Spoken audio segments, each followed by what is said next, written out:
Hello friends, welcome to your own channel how to. आज हम आपको कोकोनट ऑयल मैन्युफैक्चरिंग बिजनेस के ऊपर सारी जानकारी देंगे कि कैसे आप इस बिजनेस को स्टार्ट करके बहुत ही अच्छा प्रॉफिट अर्न कर सकते हो। इस बिजनेस को चालू करने के लिए कितना इन्वेस्टमेंट लगेगा, कौन से टाइप की रिसर्च करनी पड़ेगी, कौन से रॉ मटेरियल्स की ज़रूरत पड़ेगी, क्या चीज़ें जानना ज़रूरी है, इसके रॉ मटेरियल्स को परचेज करने से पहले कौन सी मशीनरीज यूज़ होगी, कितने एरिया और मैन पावर के साथ आप इस बिज़नेस को रन कर पाओगे, कितने कस्टमर्स होंगे, मतलब कि कौन से कस्टमर्स को आप इन्हें सेल कर पाओगे, कितनी डिमांड है इसकी और क्या यूजेस है कोकोनट ऑयल के, क्या लाइसेंसेस और कितना प्रॉफिट होगा आपको, क्या मार्केटिंग स्ट्रेटेजीज यूज़ करें और कई ऐसी इंपॉर्टेंट चीज़ें जो आपको जानना ज़रूरी होगा इस बिज़नेस को स्टार्ट करने से पहले। उन सारी चीज़ों की जानकारी हमने इस वीडियो में दी है, तो वीडियो को एंड तक ज़रूर देखिएगा। और अगर अभी तक आपने हमारे चैनल को सब्सक्राइब नहीं किया हो तो सब्सक्राइब ज़रूर कर दीजिएगा and hit the bell icon. तो सबसे पहले जान लेते हैं कि किस टाइप का बिजनेस रिसर्च करना आपको ज़रूरी है इस बिज़नेस को स्टार्ट करने से पहले। इस प्रोडक्ट की डिमांड, सप्लाई, प्राइस, क्वांटिटी और क्वालिटी, इन 5 चीज़ों को ध्यान में रखते हुए अगर बात करें तो ये बहुत ही ज़्यादा प्रॉफिटेबल बिजनेस बन सकता है, क्योंकि यहाँ पे जो प्रोडक्ट है उसके बहुत सारे यूजेस है और अलग अलग चीज़ों में भी यूज़ होते हैं, जिससे आपकी जो सेल्स है वो ऑटोमेटिक इंक्रीज़ हो जाएगी और जिससे प्रॉफिटेबिलिटी भी इंक्रीज़ हो जाएगी।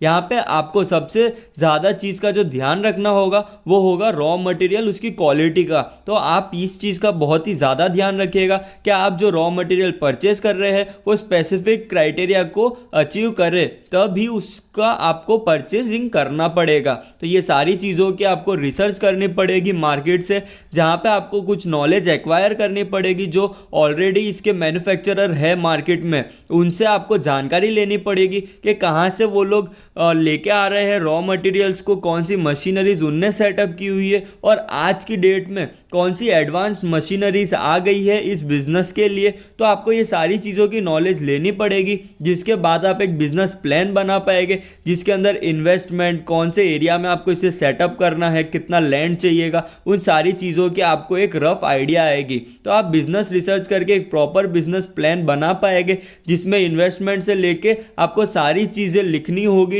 जिसमें आपको प्रेडिक्ट भी करना पड़ेगा कि फ्यूचर में हम इसको कैसे ग्रो कर सकते हैं, क्या चीज़ें यूज़ करनी चाहिए, कौन सी मार्केटिंग स्ट्रेटेजीज, जिसका सब रफ आइडिया हम आपको इस वीडियो में देने वाले हैं। तो आपको एक मार्केट रिसर्च करना इंपॉर्टेंट है कोई भी बिजनेस को स्टार्ट करने से पहले।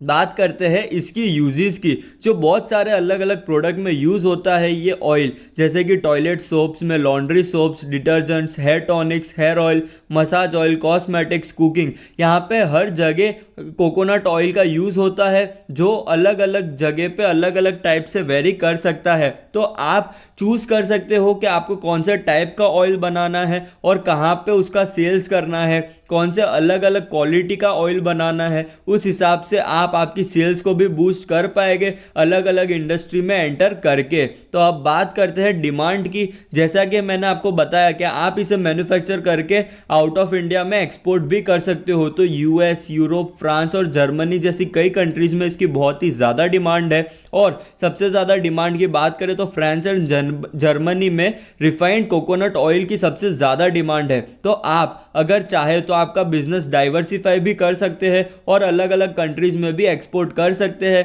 ये टोटली डिपेंड करेगा आपके बिजनेस मॉडल और बिजनेस प्लान के ऊपर। तो ये सारी चीज़ें आपको सबसे पहले बिजनेस रिसर्च करके ध्यान में रखनी है कि कैसे मैं इस बिजनेस को आगे रन करने वाला हूँ। अब बात करते हैं चीज़ें जो आपको ध्यान रखनी है इसके रॉ मटेरियल्स को परचेस करने से पहले। सबसे पहले आपको ड्राइड खोपरा लेना पड़ेगा, जिसमें मॉइस्चर कंटेंट होना चाहिए। मॉइस्चर कंटेंट की बात करें तो उसमें ज़्यादा से ज़्यादा 6% तक का ही मॉइस्चर होना चाहिए। अगर उससे ज़्यादा मॉइस्चर है तो आप ऑयल एक्सट्रैक्ट नहीं कर पाओगे। और क्वालिटी की बात करें तो आपको सबसे ज़्यादा इसमें ध्यान देना है कि क्वालिटी जो है वो आप बहुत ही अच्छी क्वालिटी का रॉ मटेरियल परचेस करें। और यहाँ पे बेसिक रॉ मटेरियल की बात करें तो ड्राइड खोपरा ही इसका बेसिक रॉ मटेरियल है, जिससे आप इसका ऑयल एक्सट्रैक्ट करोगे। तो ये सारी चीज़ें ध्यान रखना ज़रूरी है आपको इसके रॉ मटेरियल को परचेस करने से पहले।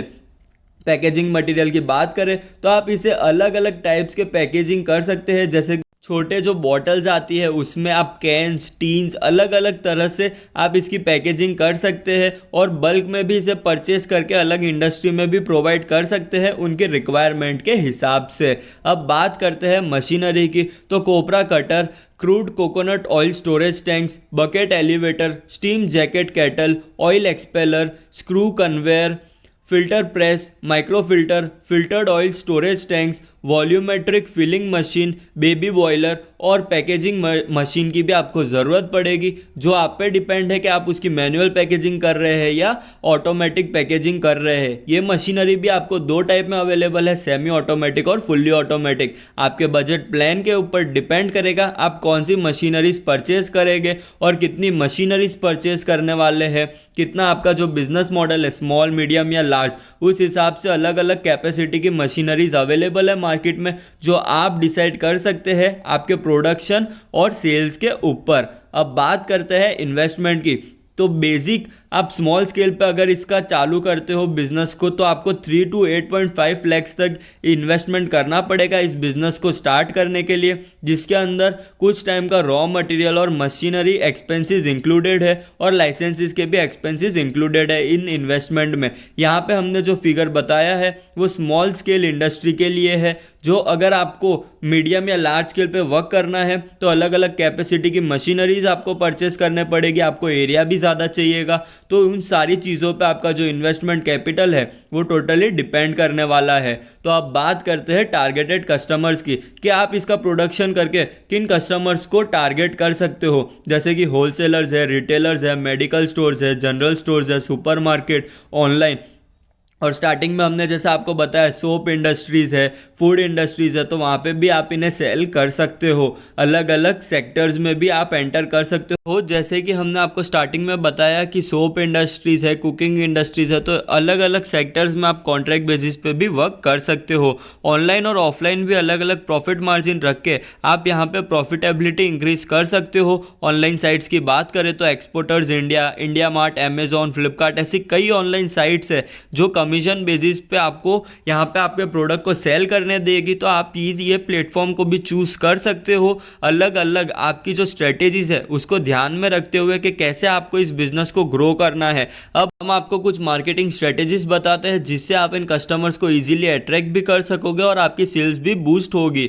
तो वो है पब्लिसिटी, एडवर्टाइजमेंट, सेल्स प्रमोशन और डायरेक्ट मार्केटिंग। ये स्ट्रेटेजीज आपके बिजनेस मॉडल और बिजनेस प्लान के ऊपर डिपेंड करेगी कि कैसे आप आपके बिजनेस को रन करना चाहते हो, कहाँ पे ज़्यादा पब्लिसिटी करना चाहते हो, कौन से एरिया में आप ज़्यादा एडवर्टाइजमेंट करना चाहते हो, उस हिसाब से ये स्ट्रेटेजीज डिपेंड करने वाली है और इनका बजट प्लान भी। तो आप आपके बजट प्लान को भी ध्यान में रखते हुए इन स्ट्रेटेजीज को यूज़ कर सकते हो। अब बात आती है एरिया और मैन पावर की, जो टोटली डिपेंड करेगा आपके बिजनेस प्लान और बिजनेस मॉडल के ऊपर, कितनी मशीनरीज का सेटअप किया है, कितने प्रोडक्शन कैपेसिटी की वो मशीनरीज है। तो इन सारी चीज़ों पे और कुछ अदर फैक्टर्स पे भी आपका एरिया और मैन पावर डिपेंड करने वाला है। तो मिनिमम एरिया की बात करें तो 1000 से 2500 स्क्वायर फीट के मिनिमम एरिया में आप इस बिजनेस को सेटअप कर सकते हो, और मैन पावर की बात करें तो 5 to 8 लेबर्स के साथ आप इस बिजनेस को इजीली रन कर पाओगे, जिसके अंदर स्किल्ड अनस्किल्ड लेबर दोनों इंक्लूडेड है। अब बात करते हैं लाइसेंसेस की, जिसके अप्रूवल के बाद ही आप इस बिजनेस को सेटअप कर पाओगे। तो वो है register your business, NOC from state pollution control board, FSSAI certificate, उद्यम आधार, बीआईएस सर्टिफिकेट, ट्रेडमार्क और जीएसटी नंबर। ये सारे लाइसेंसेस के अप्रूवल के बाद आप इस बिजनेस को इजीली रन कर पाओगे बिना कोई रेस्ट्रिक्शंस के। तो आप ये सारे लाइसेंसेस को अप्रूवल लेके इस बिजनेस को स्टार्ट कर दीजिएगा, अगर आपको ये सारी चीज़ें समझ आई हो तो। अब बहुत ही इंपॉर्टेंट चीज़ आती है, वो है प्रॉफिट। तो ये डिपेंड करने वाला है आपके प्रोडक्शन और बिजनेस मॉडल पे, कौन से टाइप का, मतलब कि कौन सी क्वालिटी का आप ऑयल प्रोड्यूस कर रहे हो, कौन से अलग अलग सेक्टर्स में आप कॉन्ट्रैक्ट बेसिस पे वर्क कर रहे हो, कितनी सेल्स हो रही है आपकी, क्या प्रोडक्शन कॉस्ट पड़ रहा है आपको, कौन से टाइप्स की मशीनरीज इंस्टॉल की है, कितना लेबर कॉस्ट पड़ रहा है। तो इन सारी चीज़ों पे आपका प्रॉफिट डिपेंड करने वाला है। अगर मिनिमम रिटर्न की बात करें तो 30 to 50% तक का आपको रिटर्न हो सकता है इस बिजनेस को रन करने के बाद। तो आपका रिटर्न इससे इंक्रीज भी हो सकता है और डिक्रीज भी, वो सारे फैक्टर्स के ऊपर डिपेंड है कि कैसे आप इस बिजनेस को रन कर रहे हो। तो इस वीडियो में हमने आपको सारी जानकारी दे दी है इस बिजनेस के रिलेटेड, जैसे कि क्या बिजनेस रिसर्च करनी चाहिए, कौन से रॉ मटेरियल्स आपको खरीदने चाहिए, किस टाइप की चीज़ें का ध्यान रखना है आपको रॉ मटेरियल परचेस करने के टाइम। कौन सी कंट्रीज़ में इसकी डिमांड ज़्यादा है जहाँ पे आप एक्सपोर्ट कर सकते हो, कौन सी अलग अलग इंडस्ट्रीज़ में इसका यूज़ होता है, कौन हो गए इसके टारगेटेड कस्टमर्स, कौन सी स्ट्रेटेजीज़ यूज़ करनी चाहिए, कौन सी मशीनरीज आपको खरीदनी चाहिए, investment, profit, licensees, area, manpower. तो ये सारी चीज़ों की जानकारी इस वीडियो में हमने आपको दे दी है। तो अगर आपको ये वीडियो पसंद आया हो तो please subscribe our channel, like, share, और अगर आपको कोई भी डाउट्स हो तो आप हमें कमेंट सेक्शन में पूछ सकते हो। Thank you.